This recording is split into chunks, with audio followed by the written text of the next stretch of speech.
இன்றைக்கி என்ன பார்க்க போகிறோன்னா புளிச்சக்கீரை எப்படி சிம்பிளாக செய்யலாம் அப்படின்னு பார்க்கலாம்.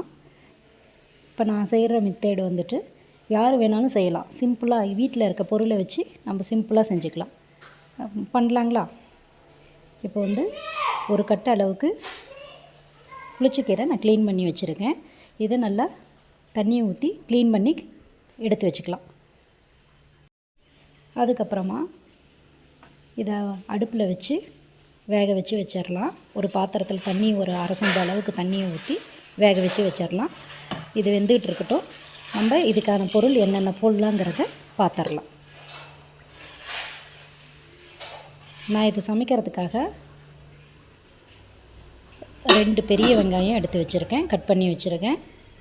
2 தக்காளி கட் பண்ணி வச்சுருக்கேன். 3 பச்சை மிளகாய், வரமிளகாய். அடுத்ததாக தாளிப்புக்கு வடகம், கடுகு உளுத்தம்பருப்பு, சீரகம் ஒரு அரை ஸ்பூன் அளவுக்கு இருந்தால் போதும். வெந்தயம் ஒரு 1/4 ஸ்பூனு, ஒரு சின்ன துண்டு அளவுக்கு பெருங்காயம். அடுத்ததாக இந்த கீரை வெந்துருச்சான்னு பார்த்துக்கலாம். கீரை எல்லாம் வெந்துருச்சு. இதை வடிகட்டி எடுத்துக்கலாம்.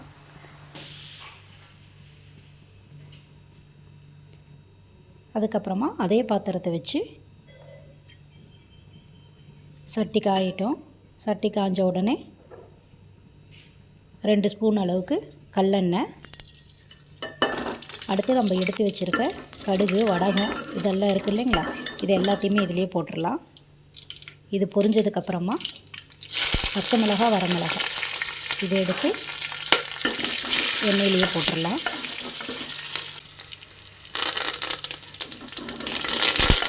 அடுத்து வெங்காயம்,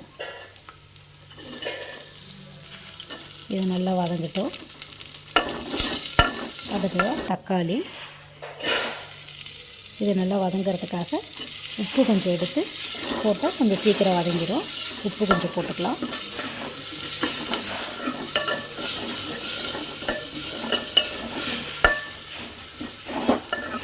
இது எல்லா பொருளையும் எல்லாத்தையும் சேர்த்ததுக்கப்புறமா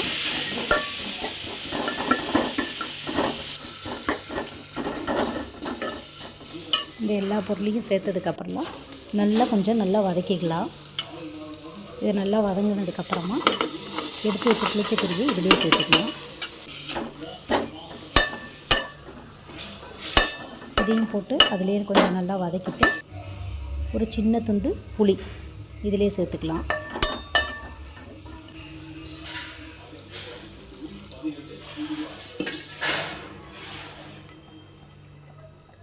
அதுக்கப்புறமா ஒரு 1/4 சொம்பு அளவுக்கு மட்டும் கொஞ்சம் தண்ணியை ஊற்றிடலாம். தண்ணியை ஊற்றி அதை கொஞ்சம் நல்லா வதங்கட்டும். உப்பு பார்த்துட்டு, உப்பு தேவையான அளவுக்கு நீங்கள் பார்த்து போட்டுக்கலாம். உங்களுக்கு தேவையான அளவுக்கு எவ்வளோ உப்பு தேவையோ அவ்வளோ போட்டுக்கலாம். இது நல்லா வேகட்டும்.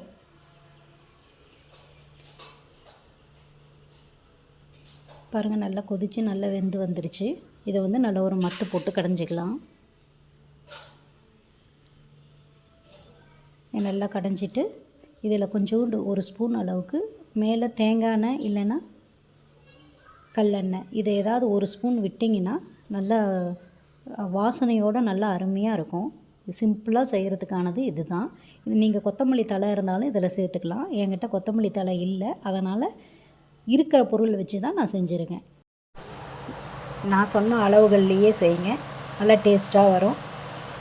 நன்றி, வணக்கம்.